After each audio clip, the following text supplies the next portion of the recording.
kwenye mashambulizi makubwa zaidi ya anga dhidi ya Lebanon tangu kuanza kwa vita, na kundi la Hezbollah ikilenga kwa wakati mmoja maeneo mengi ikiwemo mji mkuu Beirut, viunga vyake pamoja na miji mingine ya kusini na mashariki mwa nchi hiyo. Kwa mujibu wa jeshi la Israel, zaidi ya malengo 100 yalilengwa ndani ya muda mfupi kwa kutumia ndege za kivita, makombora ya masafa marefu na drones katika operesheni iliyopangwa kwa muda mrefu na inayolenga kudhoofisha uwezo wa kijeshi wa Hezbollah kwa kiwango kikubwa.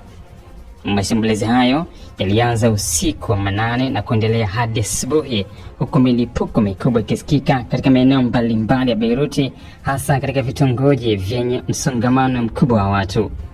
Mashuhuda wanasema majengo kadhaa ya makazi na biashara yaliharibiwa vibaya na kusambaratishwa kabisa na kusababisha watu wengi kufukiwa chini ya vifusi. Timu za uokoaji zimekuwa zikifanya kazi usiku na mchana kuwaokoa manusura, lakini zinakabiliwa na changamoto kubwa kutokana na ukubwa wa uharibifu na ukosefu wa vifaa vya kutosha. Wizara ya afya ya Lebanon imethibitisha kuwa mamia ya watu wameuawa, huku idadi ya majeruhi ikiongezeka kwa kasi, wengi wao wakiwa raia wa kawaida, wakiwemo wanawake na watoto. Hospitali nyingi zimelemewa na idadi ya majeruhi, huku baadhi zikilazimika kuwahudumia wagonjwa kwenye sakafu au nje ya majengo kutokana na uhaba wa nafasi na vifaa tiba. Shirika la Msalaba Mwekundu na mashirika mengine ya kibinadamu yameonya kuhusu hali mbaya ya kibinadamu inayoweza kujitokeza iwapo mashambulizi yataendelea kwa kiwango hicho. Ripoti kutoka vyanzo vya usalama vya Lebanon zinaeleza kuwa baadhi ya maeneo yaliyolengwa hayakuwa yakijulikana kuwa na uwepo wa wapiganaji wa Hezbollah, jambo ambalo linazua maswali kuhusu aina ya malengo yaliyokuwa yakichaguliwa. Wakazi wengi wamesema walishangazwa na mashambulizi hayo, kwani maeneo yao yalikuwa yakionekana kuwa salama hapo awali. Hii imesababisha maelfu ya watu kuanza kukimbia makazi yao kuelekea maeneo ya ndani zaidi au mipakani kutafuta hifadhi. Kwa upande wake, Israel imesisitiza kuwa operesheni hiyo inalenga miundombinu muhimu ya kijeshi ya Hezbollah, ikiwemo maghala ya silaha, vituo vya mawasiliano na mitandao ya chini ardhi inayodaiwa kutumiwa na kundi hilo.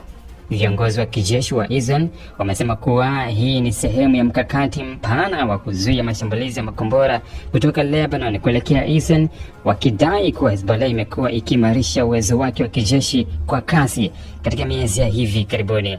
Hezbollah bado haijatoa taarifa rasmi ya kina kuhusu mashambulizi hayo, lakini vyanzo vinavyohusishwa na kundi hilo vimedokeza kuwa linaweza kujibu kwa mashambulizi ya kulipiza kisasi dhidi ya Israel, jambo linaloongeza hofu ya kuongezeka kwa mapigano makali katika siku zijazo.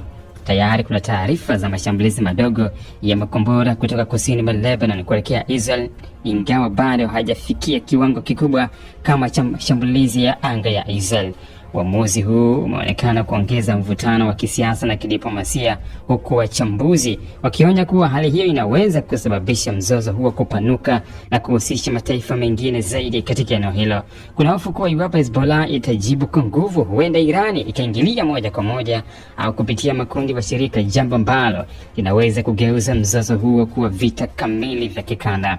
Kwa sasa hali ndani ya Lebanon imeendelea kwa taharuki kubwa, huku wananchi wakikabiliwa na hofu, uharibifu wa miundombinu na uhaba wa huduma muhimu kama umeme, maji na huduma za afya.